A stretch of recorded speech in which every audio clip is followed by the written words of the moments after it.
Good morning.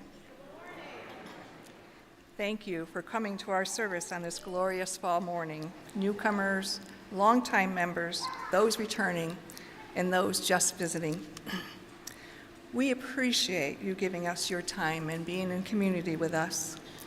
My name is Suranki, and I'm delighted to be your celebration associate today. May we gather today to nurture our connections, seek inspiration, and embrace change. Welcome is our theme for September. May we be welcomed by this space and by one another. May we welcome old friends and new faces, and welcome the changing season as we move from summer into the fresh air of fall. Stephanie is going to give an announcement about Beacon on Aurora tonight. So our new monthly coffee house series, Beacon on Aurora, will kick off tonight with Ordinary Elephant, which is an award-winning folk duo. They're going to be really awesome. If you haven't had a chance to listen to a clip, you might want to do it ahead of time, or you just might want to be surprised. Doors open at 6:30. Concert starts at 7. You should be done by 9 o'clock, so it shouldn't be a late night. Suggested donation is $20 at the door, but nobody will be turned away. And you can also use it as an opportunity to bring your Side with Love donation. If you forgot something this morning, because we're collecting art supplies for the Southside Community Center. So we'll have the box available tonight at the concert. Yes, thank you, Luna. It'll be a lot of fun. And if you want to bake some cookies, there'll be coffee, there'll be snacks. Find me after the service, and I hope to see you there tonight.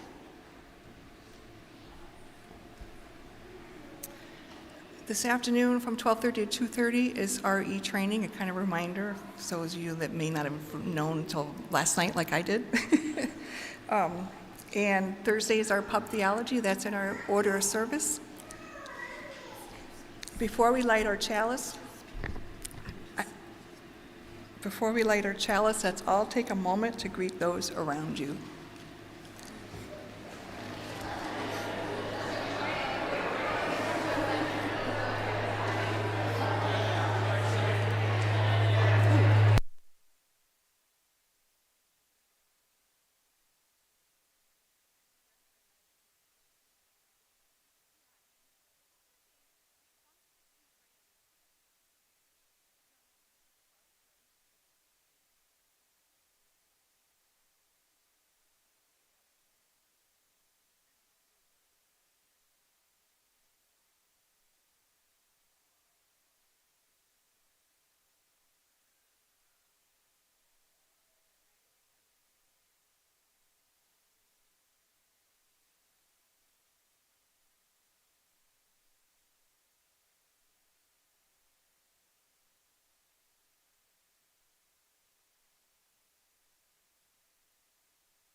Please join me in saying the chalice lighting words which are printed in your order of service. We light this chalice for the warmth of love, the light of truth, and the windry action.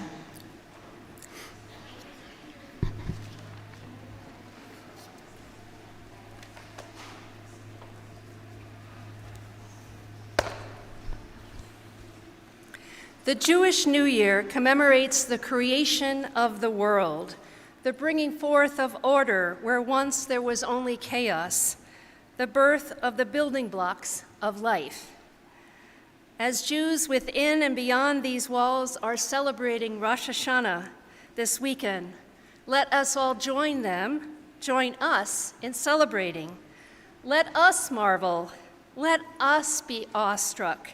For the same force that brought our planet into being, the same force that evolved tiny atoms and molecules and DNA into intelligent life, the same power that transforms summer into autumn and autumn into winter, not too soon, that same power is still at work in the universe and in us, always bringing about new seasons, new creations, new possibilities. Breath of life, breathe in us, with us, and through us this day as we gather one in community, one in commitment to truth, love, and justice. Open our minds and hearts to the new that's always being created. Come, my friends, let us celebrate. Let us marvel. Let us be filled with awe. Come, come, let us worship together.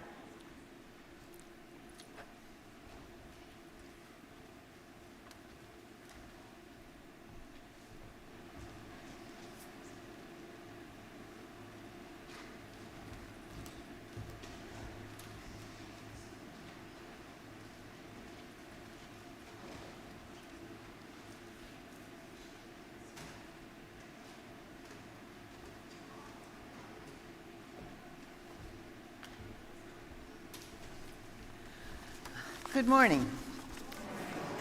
So my name is Judy Jones, and this is Matt Frankie Singer. And we are here today to introduce our Rise Together campaign to the wider congregation. We did this last summer. We're halfway to our goal of abolishing $2 million worth of medical debt that's held predominantly by our low-income BIPOC neighbors in Western and Central New York. Recent research has shown that Syracuse holds the highest level of medical debt in the state. This effort is possible through our partnership with RIP Medical Debt, a nonprofit that purchases debt for pennies on the dollar. A typical old medical debt is about $2,000. Through our partnership, such crippling debt can be abolished for just a $20 donation, freeing the debtor of the stress of poor credit, loan denials, and debt collector harassment. During the pandemic, many hospitals sued COVID patients deliberately in zip codes of predominantly BIPOC people. Thus, making a donation to Rise Together is another way to engage in anti-racist work with our local neighbors and assist debtors in coping with an inherently unjust healthcare system.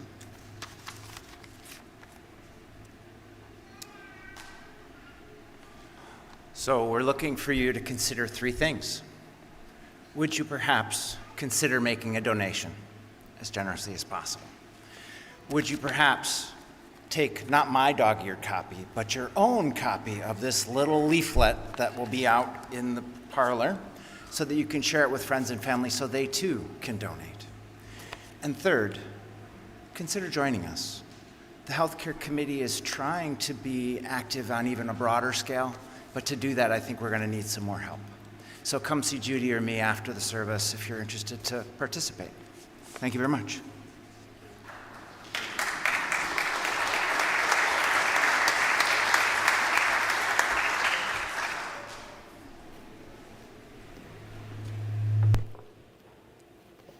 I have a couple of friends who are going to help us today with our baskets. We are doing our Side for Love collections for September for Southside Community Center. You can look in your order of service. So friends, come on up and grab the baskets, and I'm going to invite everyone else to rise in body or spirit for our opening hymn, number 407. We're going to sit at the welcome table.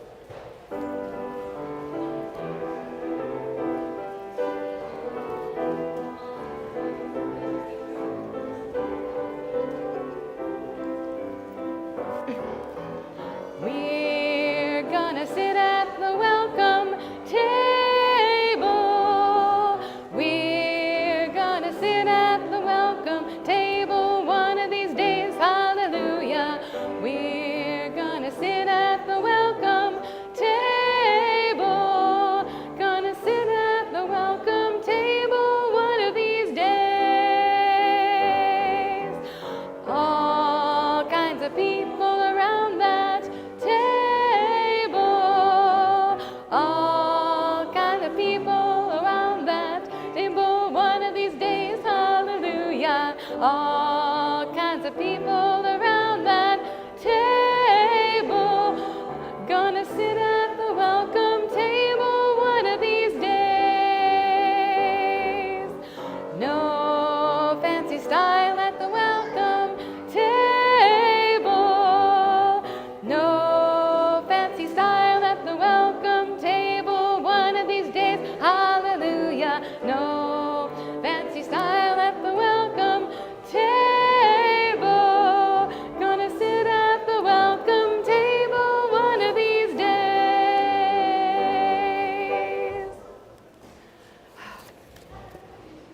How joyful it is to start our morning off together, raising our voices in song.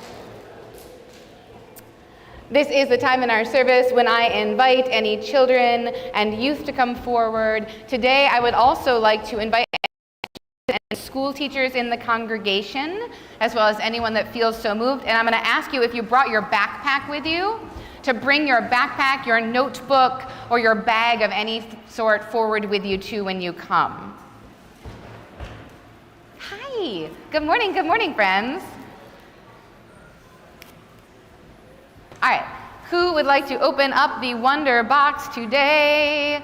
Waldo, I saw your hand go up so fast. All right. Can you pull that out? Can you pull the whole thing out? Oh, yeah, hi friends. I see some of you have your backpacks. So I bet, knowing that today is our back to school blessing, or a blessing of the backpacks, that you can guess what I've got up here. What are they, friends? Yeah, there are backpack blessings. So I'm going to invite you, Waldo, since you grabbed it, can you pass that around and make sure everyone has one? Great. So it's the time of year when a lot of people have started their school year. And that can come with a lot of excitement, but it can carry nerves and mixed feelings too. So this community, we want to show our support for all of our students, our teachers, and all of you future students too, by blessing your backpacks, bags, and notebooks. If you weren't able to bring a backpack today, don't worry. So I brought this backpack here with me. It's special. We're going to put it right up here, and it symbolizes the blessings for everyone's backpacks and notebooks who got left at home today. And for those of you watching from home, we're going to put it right here up front. And we're going to bless these charms, and I have a couple extras here that we made. So if you didn't bring your backpack, you can take it home with you and know the charm is blessed too. Thank you. Thank you so much. All right, so let's start by talking about what a blessing is. Friends, could anyone tell me what you think a blessing is? What does that mean to you? It's okay, there are no wrong answers here. Anyone have a thought about what a blessing is? Yeah. It's a sort of good luck. A sort of good luck. I like that. A blessing is a sort of good luck. Anyone else have a thought about what a blessing means to them? Yeah, go on. A backpack keychain. A backpack keychain. She says a blessing is a backpack keychain. Because it's literally a backpack. What do you think, Helen? Well, it's sort of like a non-material gift, generally. Yeah, a non-material gift that we give. Yeah. It can generally be given in like any form. You can give them like with a toast. You can give them with a handshake. I don't know. Yeah, so you can give them in many different forms, with a toast or a handshake. I love all of these definitions. So when I think about a blessing, I think about a blessing being when we use our minds and our hearts to express our desire for good things for a person, an object, or even something larger like the earth. It's a way to express our care and love for that which we bless. By giving your UU home a chance to bless your school supplies, you're carrying all of our good intentions and love with you when you go to school or you do your homework at home. So everyone has a backpack blessing. All right. There are some more up here, and there'll be some left over in the parlor if you didn't get one. And so I'm going to need everyone's help, because we are all blessing our time for back to school, our students, our teachers. So every time I say the phrase, "you are loved," you're going to repeat it back to me. So if I say, "you are loved," you say, "you are loved." Thank you. Today, we will bless these items to remind you each day through new teachers and spaces, through technology glitches and stress and meltdowns, through things going right and things going wrong. No matter what, you are loved. When things are at their best and we are at our best, sometimes we still forget that you are loved. When things are going wrong and we are not at our best, then we can also forget that you are loved. Each and every one of you is important to this community. And as you move through your days at school, in classes, and doing your homework, we want you to remember that you are loved. This love that we have for you, that we share with you, it doesn't just happen on Sunday mornings, and it doesn't just happen when you're in this building. Our love for you goes with you wherever you are. You are loved. May this blessing be a constant reminder that you are loved. In the intricate net of all of these connections, there is a love that holds us all. One of the blessings of being a part of a faith community is that we are reminded that we are connected to so much, to so many people, and in fact, we are surrounded by love. You are loved. May you take this blessing as a reminder that you are a part of the greater UU community to which you belong. May it remind you that no matter what the stress or fear, there is a path forward, and through and along that path, you are loved. May this blessing bring you love that you will share with the greater world. Amen, and blessed be. Thank you, friends, for participating in our back-to-school blessing. Today is really exciting for another reason. It is the first day that we are going to welcome our young people back upstairs with us for our religious exploration programming. So, first things, if you have not registered your young person, in your order of service, there is a QR code. Please use your phone to fill that QR code now. If you have not signed your young person in, please meet Madeline in the parlor. She has the sign-in sheet. And we are doing a new song to welcome our children into their RE classes this year, a new processional. You will find it in your order of service. We're going to sing the words, "Children Today."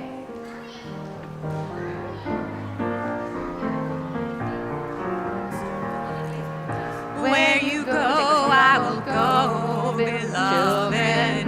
Where you go, I will go. Where you go, Where you go, I will go, beloved. Where you go, I will go. and your Where you lie, I will lie, beloved. Where you lie, I will lie. Where you lie, I will lie, beloved. Where you lie, I will lie. And your people are my people. Your people are mine. Your people are my people. You're divine, my divine. And your people are my people. Your people are mine. Your people are my people. You're divine, my divine. Where you go, I will go, children. Where you go, I will go. Where you go, I will go, children. Where you go, I will go. And your people are my people. Your people are mine. Your people are my people. You're divine, my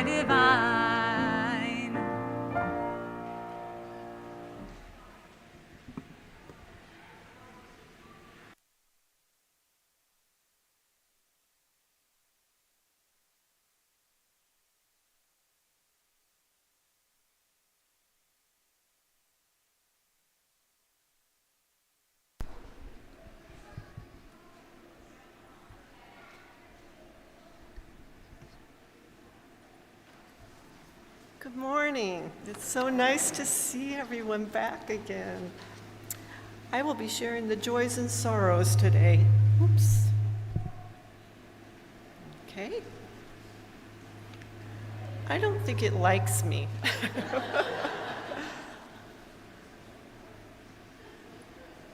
Okay. In a spirit of reverence, love, and care, we take time now to bear witness to some of the joys and sorrows of our community. We want to share those events that call for our prayers and support, our praise and celebration. First, we have a sorrow, which will be shared by Reverend Janet. It is with great sadness that we were notified that our beloved Fran Helmstadter passed away peacefully this weekend after suffering a massive stroke. Her spiritual teacher, Jeff Collins, was with her and wrote to people saying of her peaceful departure was of great joy to those who have shared her journey. Please join me in a moment of silence as we remember one of our greatest activists of this community over many, many years.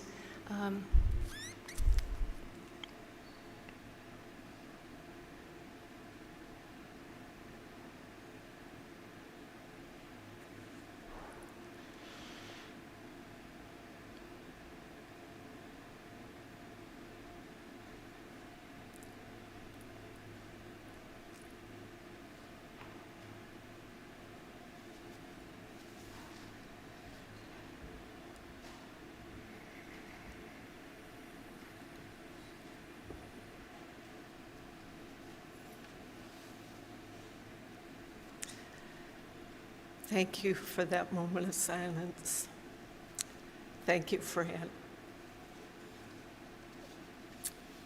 I must say, it's kind of difficult to jump right from that into sorrows. I mean, from sorrows right into the joys. But we do have joys to share today, and those are worthy of our honor and time. First, I will share a joy from Stephanie Ortolano, our music director. Sabrina Jenkins Ortolano departed for Taiwan early Thursday morning and was greeted late Friday night at the Taipei airport by her host family and other members of the local Rotary Club who will be her support there over the next 10 months. Sabrina starts high school tomorrow morning.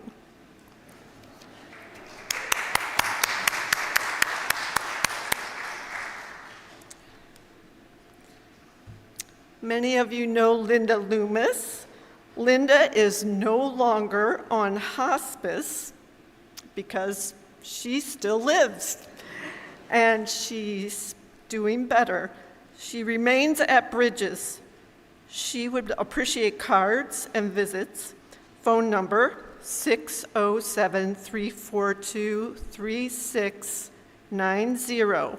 There's pencils in the front of your pews if you all would like to write that down. That's 607-342-3690. She would love to get a call from you or cards or visits. The address is Bridges, 407 Wyckoff Avenue, Ithaca, 14850. Best visit time is late afternoon or early mornings. We also have appreciations, and these are very well worth our time. This is from Carol Whitlow. I would walk 500 miles, and I would walk 500 more to sing praises to all Unirondeck organizers and participants who joined together in making a memorable weekend for us all. Thank you to Mary Paul Kirkpatrick for all her hard work on the annex floor replacement project. Mary Paul painstakingly removed the tiles and baseboard in the annex and picked up new tiles, saving FUSIT substantial money on labor costs and secure secured a contractor to put down the new tile and a janitorial company to seal it. Thank you to Dick Kurtz for installing a new floor and vanity in the parish house basement bathroom and for repairing the drywall that was damaged in the basement flooding. We have some amazing people in our congregation. Thank you all.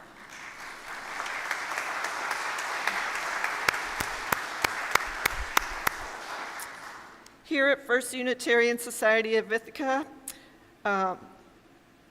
if you have noticed somebody doing something above and beyond who has been a quiet, unsung hero, or who is doing an exceptional job, it can be a member of our staff or a friend to our community. Let's sing praises to the many people who help make our community the wonderful place that it is. Send your submissions to Joys and Sorrows, uuithaca.org. Thank you.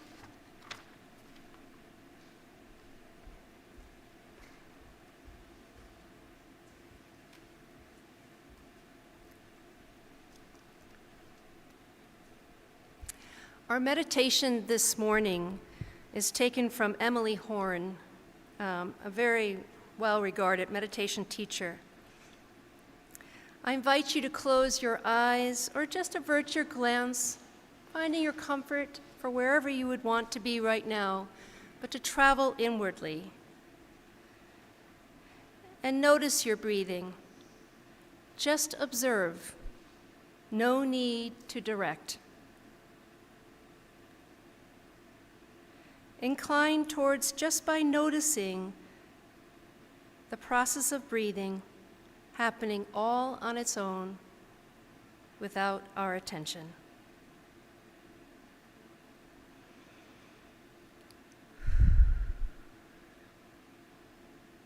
Our breath, no longer taken for granted.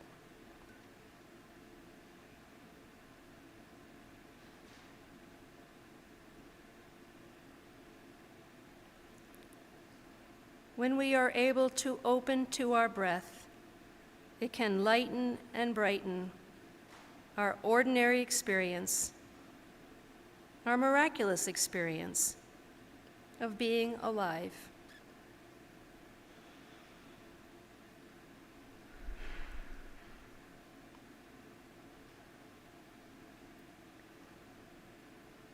Simply breathing.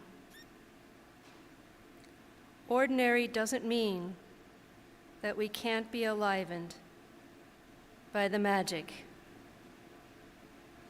The magic, the atoms in our bodies are billions of years old.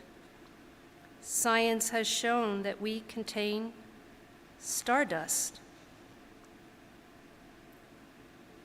This in itself is awe-inspiring.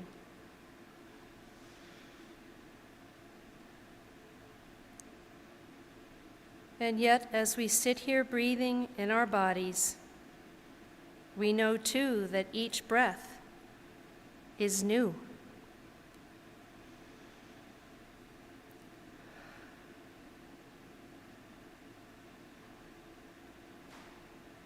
Simply breathing together, ordinary doesn't mean that we can't be enlivened by the magic of our being here, being together.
meditation hymn for the next couple of weeks will be From You I Receive. You can look in your hymnals, number 402, or you can just learn it. Ooh, I wonder if that microphone can be turned off.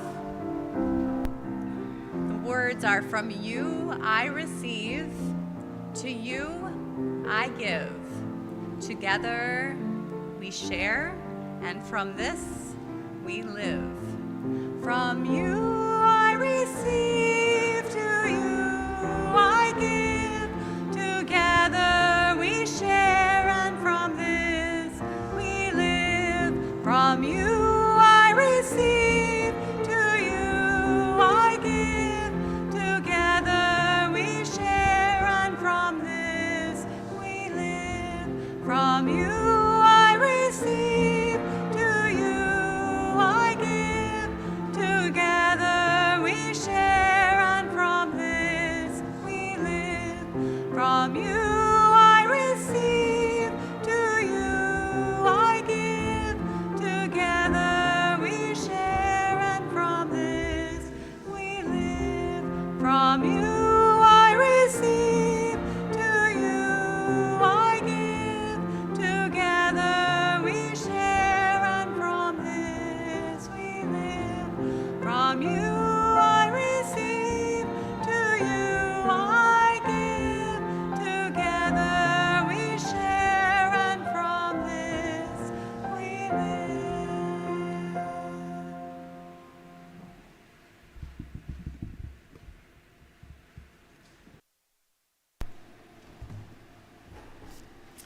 Each week, we take an offering to sustain the important ministries and programs of this congregation and its presence in Ithaca. Giving to the plate is important. It's a symbol of our gratitude for this service and our ongoing commitment to support the work of this church. For those watching remotely, instructions for giving using your phone or computer will appear on your screen during the offertory music and in the information below the live stream image on the YouTube. For those attending in person, our ushers will pass the plate.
Please join me in saying the offertory words printed in your order of service. May these gifts bring about connection, inspiration, and engagement within these walls and beyond.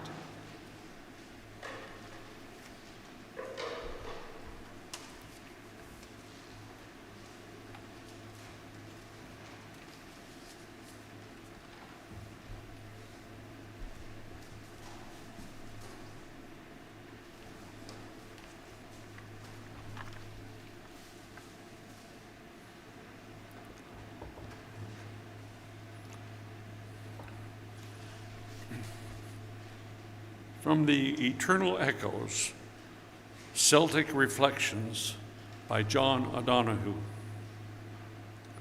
There is nothing in the universe as intimate as the divine. When the image of the divine we inherit is negative, it can do untold damage. When your God is a harsh judge, he forces your life to become a watched and haunted hunt for salvation. This God sees everything and forgets nothing. Such images of the divine cripple us. If salvation and healing do not come lyrically as a gift, they are nothing. Belief should liberate your life. Anything that turns belief into torment hardly merits the term salvation. The reduction of the wild eternity in your own life to be harsh, to be a divine project is a blasphemy against the call of your soul.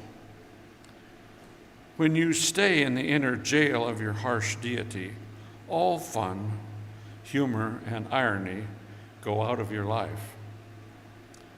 Such a God has a fierce grip. It awakens everything fearful and negative in you and whispers to you that this is who you really are. The world of Celtic spirituality has never had such walls. It was not a world of clear boundaries. Persons and things were never placed in bleak isolation to one another.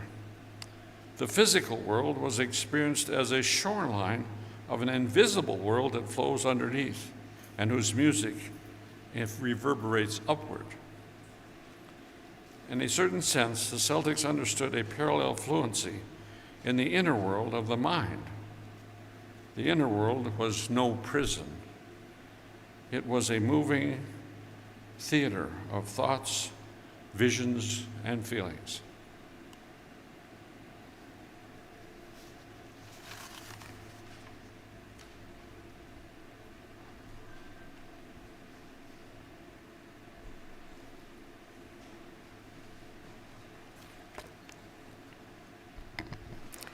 When I became a Unitarian Universalist, now I can't believe over half a lifetime ago, I was surely on the run from a God that offered me anything but freedom. Although I should say, really, truly, there was no overt harshness per se to the God I fled. Truth be told, I was more on the run from a patriarchal system that had atrophied my spirit and imagination and my sense of wonder. And somehow, though, in the fleeing from my past, I soon left it all behind. God, spirit, the patriarchal church, personal faith. What I found within my first Unitarian Universalist community, having lived from a fairly parochial life beforehand, was an intellectual freedom I had not known was possible. I will forever be grateful to the men and women of that community who understood, though, when I arrived in that UU congregation, my desperate need to vent my fury. As some of you know, when you are in flight, especially fleeing something that has felt oppressive, you are almost entirely preoccupied in finding allies. I wanted everyone to share my disdain with what I had left, and I was very persuasive. I remember smiling, seeing the pulpit sign outside my new religious community with a sermon title I had taken special delight in creating, Travails of an Atheist Purgatory. It was full of fire, spit and fire, great feminist fury, lots of it, an important catalyst. Some years later, I studied with a wonderful educator by the name of Carla McLaren, who has written, "If I were to personify anger, I would describe it as a mix between a stalwart castle sentry and an ancient sage. Anger sets your boundaries by walking the perimeter of your soul and keeping an eye on you and the people around you and your environment. When our boundaries are broken through the insensitivity or cruelty of others, or another way, anger comes forward to restore our sense of strength, our sense of dignity, our sense of separateness.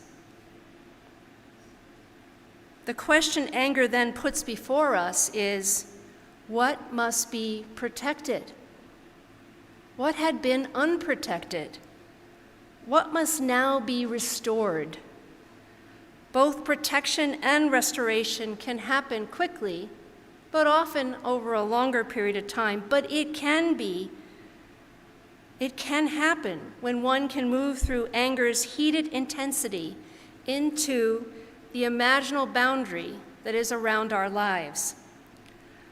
Walking through the doors for my first UU home and the many weeks that followed, it was as if I was still battling the God, the church I had supposedly left behind. That's a thing, though, about fixed boundaries that come to define us over time, even when they're no longer right in front of us.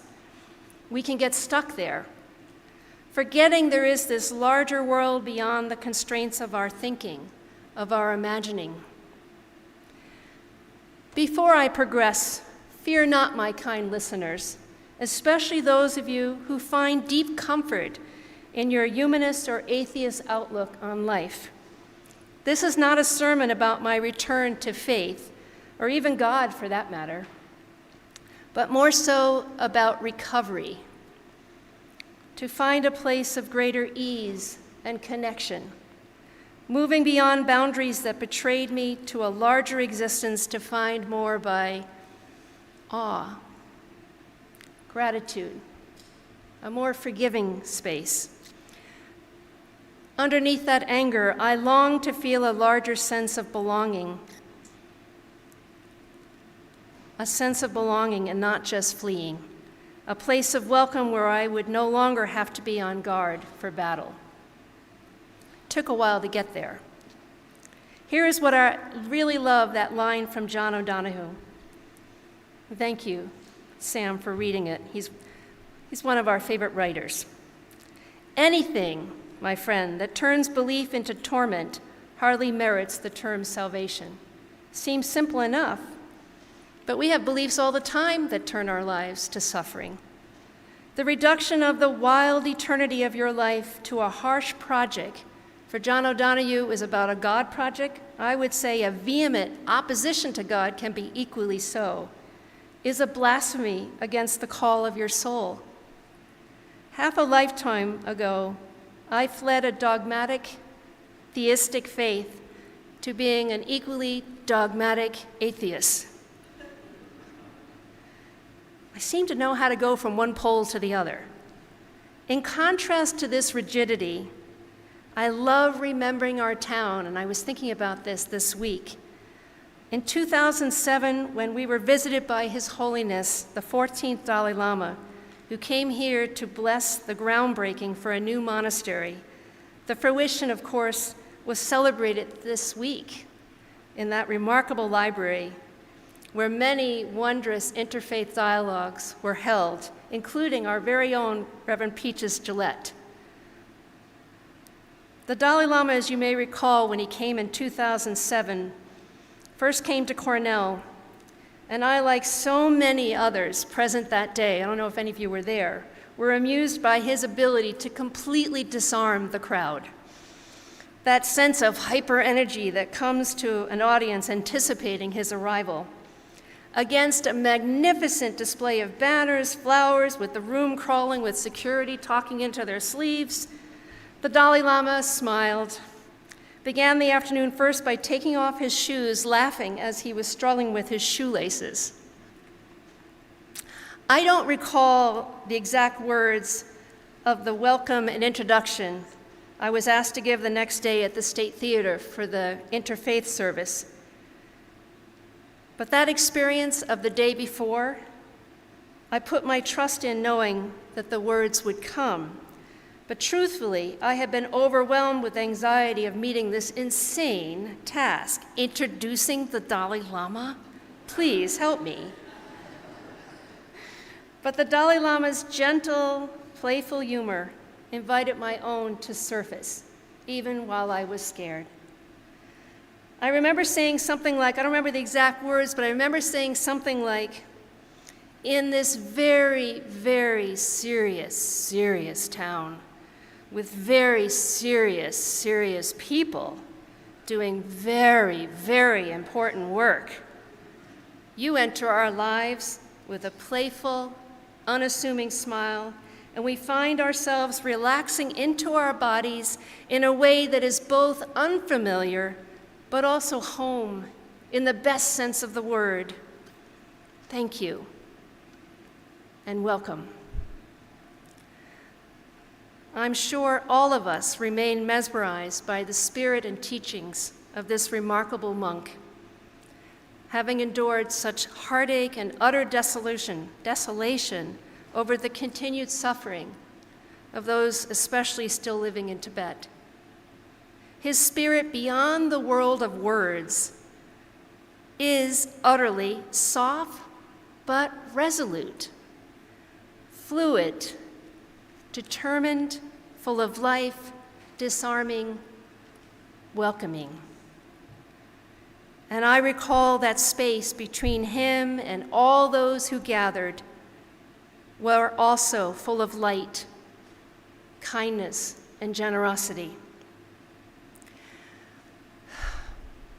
For a while, I thought spiritual growth was about wrestling with or fighting or banishing the harshness that I would encounter in my heart in an effort to live out a more forgiving and genuine loving life, which I really wanted. But you know, banishing is a lot like repression. Maybe it's even the same thing. And repression, banishing, can do a lot of damage to ourselves and others. Pushing down that aspect of our being without being with sometimes creates the greatest damage. I was reminded of this when reading the Buddhist teacher Pema Chodron, and I've mentioned it here many times, but this story just continues to speak to me, who wrote of her fury upon hearing her ex-husband's infidelity, recalling how her rage. Now remember, Pema Chodron, before being a spiritual teacher, was a beloved kindergarten teacher. She says, I remember that rage that led me to pick up a big rock and throw it at him. Writing later in a book entitled When Things Fall Apart, she wrote, when anyone asks me how I got involved in Buddhism, I always say it was because I was so angry at my husband. The truth is, he saved my life. When our marriage fell apart, I tried hard, very hard, to go back to some kind of comfort, some place of security, some place of familiar resting place. But instinctively, I learned that I needed to make contact with that dependent, clinging self that comes when we are in fear, when we are angry, when we do feel overwhelmed, that always craves familiarity, a place of previously familiar. But I had to find a way to just let go. You see, life is a good teacher and a friend. That off-center, in-between state is an ideal situation in which, if we don't get caught, that we can open our hearts and minds beyond previously perceived limits. At the heart of being in this community of faith, one of our calls is to support each of us to experience companionship in facing both the personal and collective betrayals that have diminished our lives and others. And yet, together, to find a way not to be defined by those betrayals seems to be the message for me. Listen to this one part of the reading that Sam read so beautifully. Our physical world can be experienced as the shoreline of an invisible world, which flows underneath it and whose music reverberates upwards. In a certain sense, the Celts understood a parallel fluency in the inner world of the mind. The inner world was no prison. It was a moving theater of thoughts, visions, and feelings. The Celtic universe was the homeland of the inspirational and the unexpected. They saw themselves as guests in a living, breathing universe. Guest in a living, breathing universe. I love that. Approaching life with an expectation that inspiration resides everywhere, often in the most unexpected moments.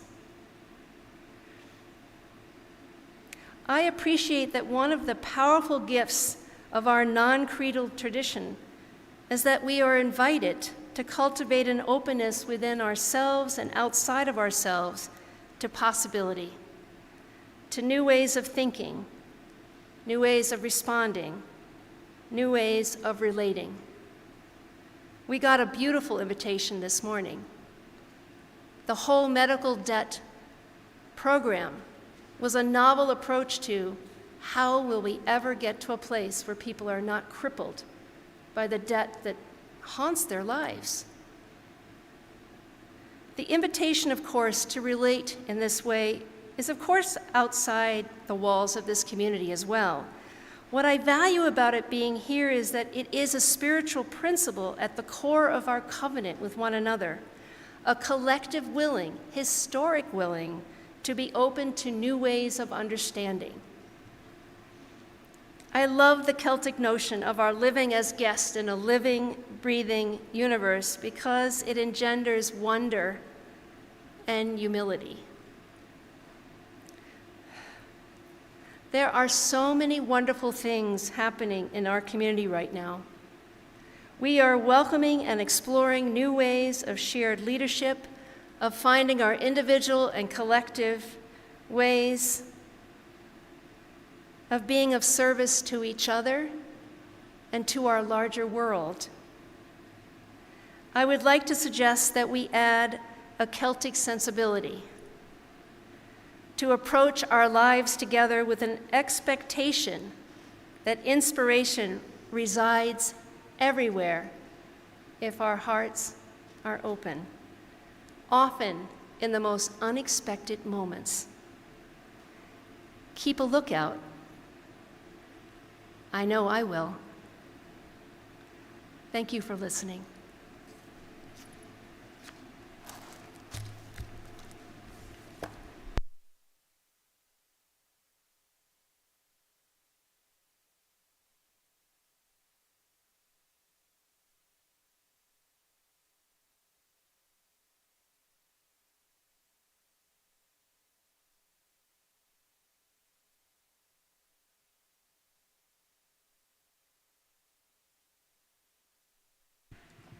I invite you to rise in body or spirit to join in our closing hymn, number 121, We'll Build a Land.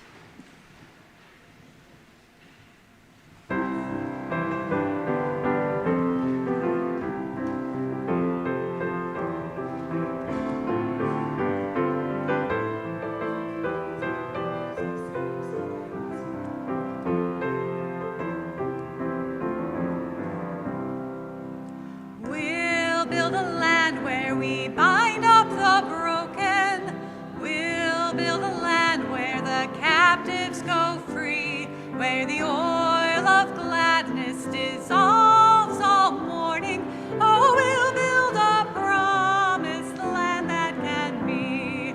Come build a land where sisters and brothers, anointed by God, may then create peace, where justice shall roll down like the waters, and peace like an ever-flowing stream.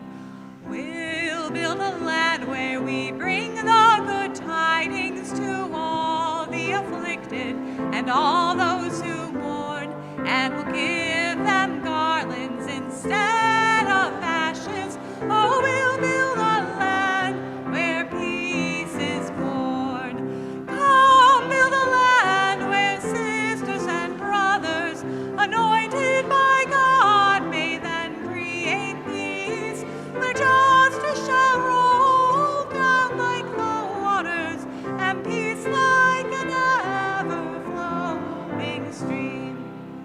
We'll build a land building up ancient cities, raising up devastations from old, restoring ruins of generations. Oh, we'll build a land of people so bold.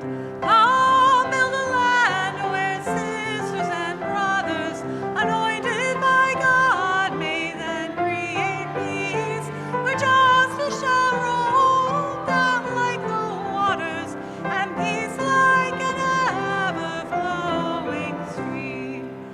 Come build a land where the mantles of praises resound from the spirits, once faint and once weak, where like oaks of righteousness stand her people.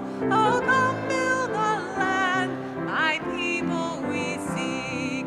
Come build a land where sisters and brothers, anointed by God, may then create peace, where justice shall roll down like the waters, and peace like an ever-flowing stream.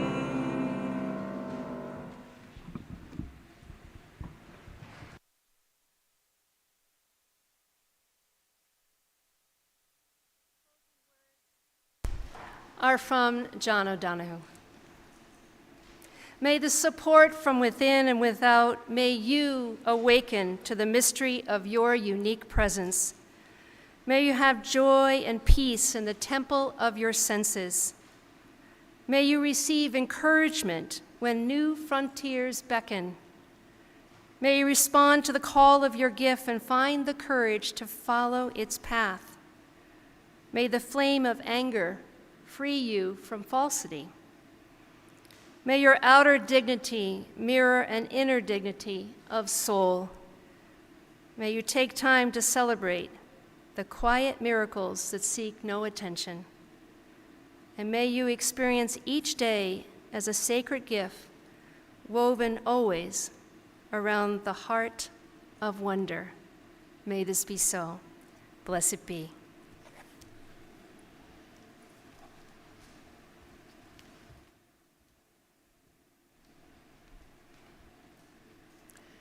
We extinguish this flame, but not the light of truth, the warmth of community, or the fire of commitment.